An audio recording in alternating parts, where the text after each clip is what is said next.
Hey, Jason, when it comes to storytelling, what have you found to be the best elements of telling this story?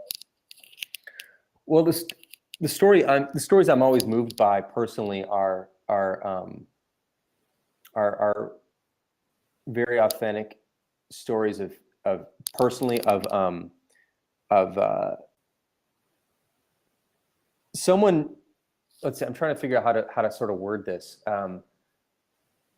I like clear stories. I like stories with an arc, stories that aren't sort of preaching stories, but stories that are about sharing an experience. Like, to me, that's a great kind of storytelling. Some people tell stories to try and make you do something, versus telling you a story to share something that they've learned. Like, I prefer people who are trying to share and teach in a way that's not about telling you what to do, but about like showing you what's possible, or giving you an experience, or sharing an experience with you that they had in their lives. Like, those are the memorable stories for me.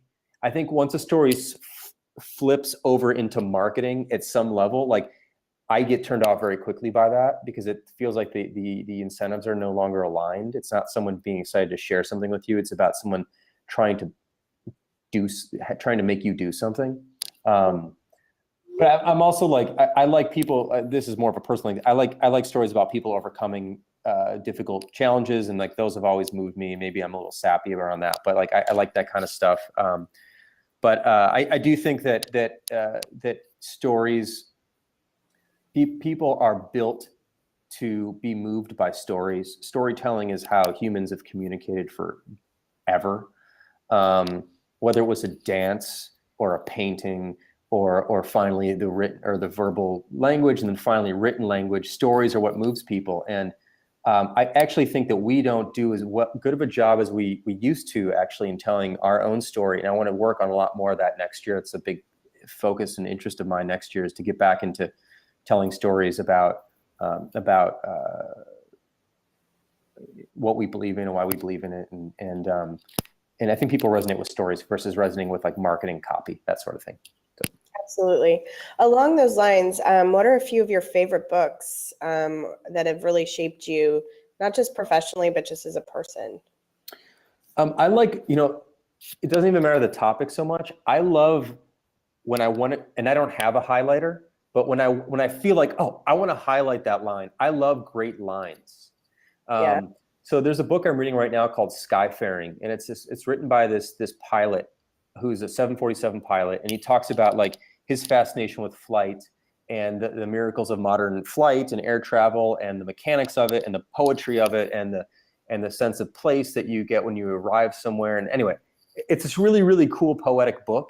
And I'm reading it on the Kindle, and like, I can highlight on the Kindle, and I'm finding myself just highlighting the hell out of this book, because I love when people string words together in a way that really touches me, and like makes me totally understand what they're trying to get across. So it doesn't matter the subject so much to me. It's about the lines and like the poetry of the lines. So that's a great book that I really like. I love reading about people.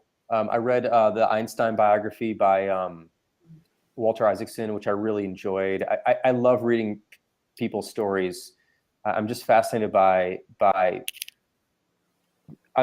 true originals, people who are thoroughly original, and anything that's written about them, I love to read. So another, I don't know. So it comes down to lines for me, though. I just love great lines. I don't know. That's kind of a bad answer, but. No, it's not. Yeah. What's one of your favorite lines? Oh my God. I don't know offhand. That's such a great question, though. I feel like I should know that.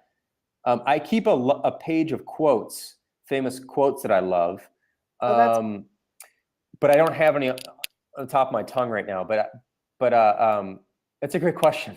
I've been actually thinking about starting like a Tumblr or something just called Great Lines. And whenever I see these lines that I end up highlighting, I just post them, because they're not all quotes. Some of them happen to be quotes, but other of them just happen to be like really poetic, beautifully written lines. It might be 24 words, it might be 8 words, it might just be 4 words, but it's just like someone just nails it really beautifully.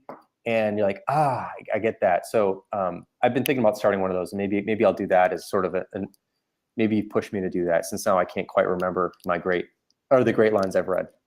No, that would be great. I'm a person who highlights in books and goes back and refers to those things as well. So Yeah, that would be fantastic. cool. I would follow that. Yeah, And I think it'd be I'm sure fun. many others here would too.